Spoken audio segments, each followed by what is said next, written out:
Alors lelo mosengo azawapi lelo cardinal mosengo a décédé à Koufi à Tikibiso. Donc c'est un peu ça épais sa leçon na bandeko obatika lito banga nzambe après la mort eza les choses na vie ou ezo la biso. Alors quelle vie ou ezo la biso, c'est la vie éternelle. Et c'est na kati ya église catholique ezalaki na bikieko na kati ya église catholique eza na ba pratique moko oto bengi ba pratique moko ya ba pratique moko ya Rome ba faux pratique ya ba kisi ozomona bien sûr na église des réveils aussi eza na ba pasteur o ba koti na kati ya ba franc-maçonnerie eza na ba pasteur o ba koti na kati ba science occulte et il y a aussi des na ba sango mususu o pe baza na kati ya ba pratique ya mabe. Parce que chaque jour, il y a qui na pratique à mabe. Si quand papa m'a dit Ezekiel na yo Maria Valencia, donc ntembo wana ya Maria Valencia ezalaki abandai ko évoquer ba démon. Donc aza ko évoquer démon wapi ya mama Maria oto ke na kosa nini ko bondela na kati ya église. Mitolite misunga oyo ya Grace Mandela la pétrolière. Boye bake et y a une idéologie à Sikadok. Soki papa to mama avali kopela awa na kati bakini komitungisa te ya kotinaka mbongo na kini kaka soki obengi na numéro oyo oza mobimba de koyo na kini akozwa soin de santé gratuitement na clinique misunga bajeli bino wifi ya opele surtout ke bazali na internet au début donc soki ndeko na yo avali kopela olingi oyeba état de santé na ye okoki kobenga ye sali kukuma ozwa ata interférence na nzela. Maman, bonne santé. soki ndeko na yo azwi occasion ya kozwa basoi na mitolite misunga yebake kuna na ntongo oza mobimba na petit déjeuner mpe na pokwa yebake badive ezali mpe na point fo okolia okondima teke ozali na hôpital bazali na basali ya opération. Sans oublier test oculaire donc oza mobimba ke na mitole misunga ekosalaki misu na yo ezonga lokola na commencement na clinique misunga bazali mpe na dentiste minu ekozonga tumu pia na misunga batretaka mpe cataracte yebake okomona pepele ya mbetolo lokola kaka éclairage public ya New York misunga santé c'est gagné. Na clinique misunga oyo ya Grace Mandela la pétrolière Kembe ezali ezate. Cabinet de santé nationale puissante chez Dr Cathy Munga. Comment ngai sœur Cathy Munga nazali naturothérapeute nazali kosunga bandeko bazali na bokono ya ndenge na ndenge au moyen de plantes naturelles. Bandeko baza na ba problème ya ba hémorroïdes interne tout comme externe, infection urinaire, prostate, azoospermique, obota ezali te, rhumatisme, nerf sciatique, gouttes, règles douloureuses, glaucome, vision floue, moutupasi intense, sinusite. Awa naza na kati ya laboratoire. Awa nde bisika na séchaka ba plante, banzete, ba makasa ya ndenge na ndenge, depo na nga yango yo esika na salaka ba formule na ba solution na nga. Merci na équipe mobimba ya maison chez Cathy, en particulier Joyce Bolaba. Tozali bongo na commune ya Ngaliema, quartier Kinsuka Pêcheur, avenue Maïndombe, numéro 99. Référence carrière Kari Grèce. Le biko na bino et sengo na biso. Bozali ebele bokota l'émission de partout na pesi bino mbote. Mbote bala nyonso ya chez Biso TV. Oui, malamu na émission na bino réponse à nos questions. Yande ko na Napesi moyini nanga mbote, moyini mbote, moyini bonjour, moyini nanga bonsoir.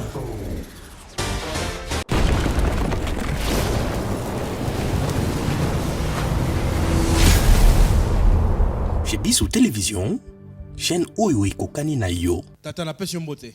Mbote ndeko Sheikh Mokadi. Sango nini? Très bien par la grâce de Dieu. Voilà, quand même sur le sambo tokota la mozindo ya émission lelo. Éternel Dieu Tout-Puissant, le Dieu de l'Alliance, le Dieu Abraham, Isaac et Jacob. Zambe to bénir yo na moment émission oyo. Natiki bananyo sotu ya Nzambe, ba serviteur de Dieu, servante de Dieu, oyo tout baza abonné à chaîne oyo chez Biso Télévision. Baza la béni na kombo na Yesu. Natiki pe moment oyo pe chaîne ona maboko na yo dans le nom de Jésus-Christ et batu tout bakolanda biso baza la édifier na kombo na Yesu Masia. Amen. Amen. moto na nzambe na bandi lelo e bato nyonso bayebi actualité koleka na mboka toti ko bungisa moko ya biso na kombo ya Cardinal Mosengo moto na nzambe yo ko mani premièrement na liwa ya papa na biso atiki biso. Merci beaucoup ndeko Chic Mukadi. Et na bandete liwa ya mutu basepela kanangote parce que lelo ata soki yo opère d'un membre moko ya famille na yo ata azalaki mutu ya ba science occulte ata azalaki mutu ya franc-maçonnerie na ndimite okobeta maboko sepela même mutu anga bundisa ki yo mais au senti ka douleur mokati na yo parce que azalaki parmi ya moko ya famille na bino. Alors malgré ba œuvre ya mabe ya batu mais toyoka kaka pasi.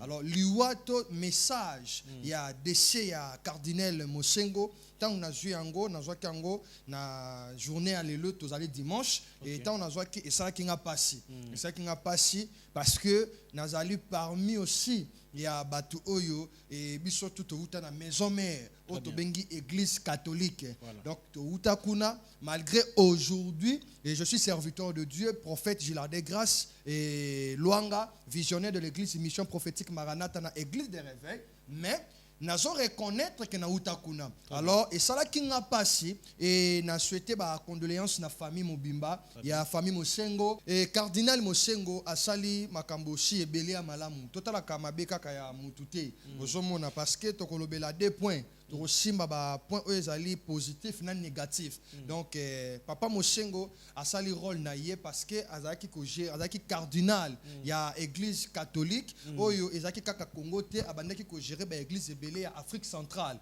o tozomona Brazzaville tozomona ba pays mususu lokola ba Côte d'Ivoire ba Cameroun abandaki ko gérer ba église catholique wana mais azalaki lisusu ko diriger yango te azalaki su ko diriger yango te et par rapport aussi ya ba santé ba makam parce que soki totali bato bazolanda biso et Cardinal Mosengo akufi na âge ya 81 ans donc 81 ans oto na bandeko oto koki koloba ba bandeko bazolanda biso o bayebi à travers le monde partout dans le monde entier et le Cardinal Mosengo akufi lelo na pays ya France o na tobengi na Paris place oye akufa ki tozoki liboso ba news que le Cardinal Mosengo akufi a décédé que ezaki ba fausse information ezaki ba fausse news alors o tozoloba ezali vraie information vraie news lelo tozoloba et Cardinal Mosengo azali susu na bai o bazali invité alors Cardinal Mosengo rôle na ye azalaki représentant un numéro 1 il y a église catholique na Afrique centrale mais na Afrique centrale mobimbate ezaki na ba pays quelques pays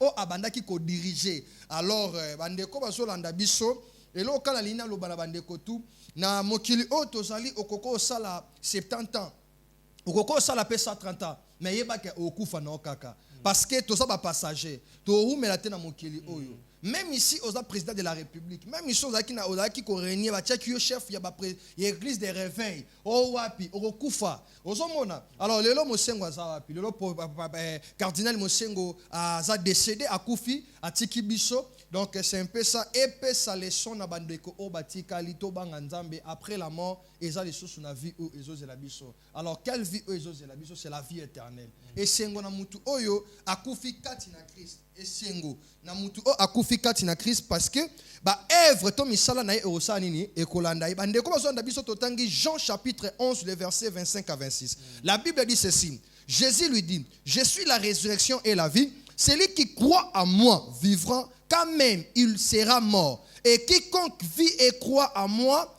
ne mourra jamais crois-tu cela tu vois parce que esengo na mutu akufi kati na Christ alobi je suis la résurrection et la vie muto yo akokufa kati na Christ yeba ke non Christ azali résurrection akoya ko sekwisa yo parce que misala o tozo sana mokili elandaka biso papa Chic donc lelo Cardinal Mosengo akufi nakoki ko juger te mais œuvre nini o elandaye après kufa na point d'interrogation.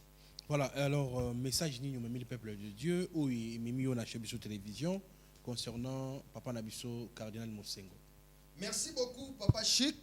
Message on a mimi ezali tozoye ba biso nyonso tout touta na l'église catholique même yo simbi micro journaliste ceux qui na yebité ils a ba misusu ba botama ba chrétien na église de réveil mais majorité biso touta na maison mère mais les lots de fois ceux qui totali okendali sous église catholique était pourquoi la Bible dit vous connaîtrez la vérité vous affranchira donc c'est que vrai solo vraie parole toyeba ki angote to saki na kati ya ténèbres so na bi ténèbres parce que totali les musiciens il faut qu'on dise la yemba.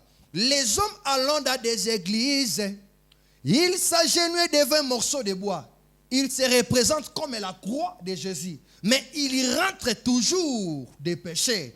Donc, ezala kinini. Tozala ki bato catholique. Na religion catholique. Tobana ko kenne na kati ya église, tozo kende go sambela.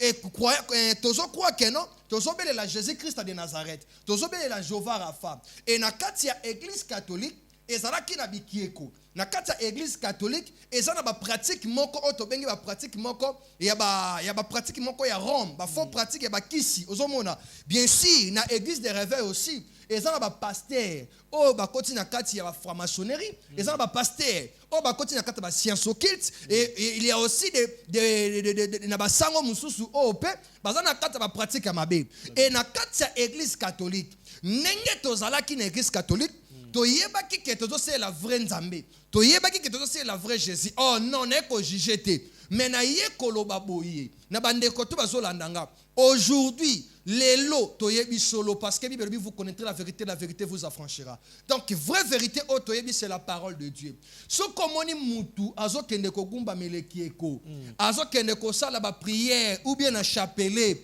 azosala ba prière na statue moko boye eza abomination c'est l'idolâtrie. Et ça, idolâtrie. Alors, bien aimé dans le Seigneur, tant autres eu grâce à Jésus-Christ de Nazareth.